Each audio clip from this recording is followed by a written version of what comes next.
कुठल्याही कन्सेप्टमध्ये जर एंटर केलं तर सक्सेस मिळण्यासाठी 4 स्टेप असतात. तर ती पहिली स्टेप असते, तुम्ही समजून घ्या. ह्या 4 स्टेप आहेत समजा. तर पहिली स्टेप आहे ती म्हणजे ॲडमिशन. समजा मला कुठल्या पण व्यवसायामधून पैसे कमवायचे आहेत, तर पहिली गोष्ट आहे माझी ती म्हणजे ॲडमिशन. मला त्या व्यवसायासाठी एज्युकेशन घेण्यासाठी मला ॲडमिशन घ्यावं लागेल. दुसरी स्टेप असते ती म्हणजे एज्युकेशन. ॲडमिशन घेतल्यावर सक्सेस मिळत नसतो. तर ॲडमिशन नंतर दुसरी स्टेप असते ती म्हणजे एज्युकेशन. आपल्याला शिक्षण घ्यावं लागेल. ज्या कन्सेप्टमधनं आपल्याला सक्सेस मिळवायचा आहे, जिथनं आपल्याला पैसे मिळवायचे आहेत, जिथनं आपल्याला समाधान मिळवायचं आहे, त्या कन्सेप्टचं आपल्याला एज्युकेशन घ्यावं लागेल. ही झाली दुसरी स्टेज. तिसरी स्टेज असते ती म्हणजे एक्सपिरियन्स. एज्युकेशन घेतलं म्हणून डायरेक्ट सक्सेस नसतो मिळत. तर एज्युकेशन घेतल्यानंतर आपल्याला त्या कन्सेप्टचा एक्सपिरियन्स, अनुभव घ्यावा लागेल. मार्केटमध्ये ज्यांचा चांगला एक्सपिरियन्स असेल त्यांना 100% सक्सेस चांगल्या पद्धतीने मिळतो.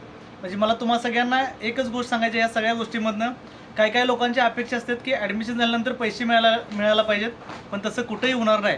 तर जर आपल्याला सक्सेस मिळत असेल मार्केटमध्ये तर ॲडमिशन या स्टेपनंच आपल्याला जावं लागेल. दुसरी स्टेप असणार आहे ती म्हणजे एज्युकेशन. तिसरी स्टेप आहे ती म्हणजे एक्सपिरियन्स म्हणजे अनुभव. आणि चौथी स्टेज आहे ती म्हणजे सक्सेस, ज्याला आपण पैशाच्या स्वरूपामध्ये समजू शकता, समाधानाच्या स्वरूपामध्ये समजू शकता. त्यामुळं मार्केटमध्ये ज्यांचं एज्युकेशन आणि एक्सपिरियन्स चांगला असेल त्यांना सक्सेस 101% मिळतो. पण भरपूर लोकांची अशी अपेक्षा आहे की ॲडमिशन झाल्यावर मला सक्सेस मिळाला पाहिजे. त्यामुळं 100% या गोष्टीचा आपण सगळ्यांनी विचार करणं गरजेचं आहे. या 4 गोष्टीवर जर आपण फोकस केला तर 100% सक्सेस आपल्या आयुष्यामध्ये असणार आहे. धन्यवाद.